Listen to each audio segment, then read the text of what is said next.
আবার বিশ্বনবী বললেন, সদা সর্বদা যারা সব সময় ইস্তেগফার পড়বে, আল্লাহর পক্ষ থেকে কোনো আযাব গজব তাদের উপর পাকড়াও হবে না। ওয়া মা কানাল্লাহু মুআযযিবাহুম ওয়া হুম ইস্তাগফিরুন। সুবহানাল্লাহ। যতক্ষণ তুমি ইস্তেগফার পড়বে, আল্লাহর পক্ষ থেকে প্রোটেকশন আছে না নাই? তাহলে চারটা জিনিস পেলেন। এক নম্বরে, বিপদ থেকে মুক্তি দিবে কে? টেনশন মুক্ত করে দিবে কে? রিজিকের ব্যবস্থা করে দিবে কে? আবার বিশ্বনবী বললেন, সদা সর্বদা যারা সব সময় ইস্তেগফার পড়বে, আল্লাহর পক্ষ থেকে কোনো আযাব গজব তাদের উপর পাকড়াও হবে না।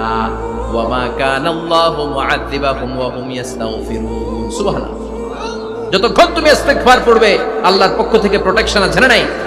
তাহলে চারটা জিনিস পেলেন। এক নম্বরে, বিপদ থেকে মুক্তি দিবে কে? টেনশন মুক্ত করে দিবে কে? রিজিকের ব্যবস্থা করে দিবে কে? আল্লাহর আযাব আর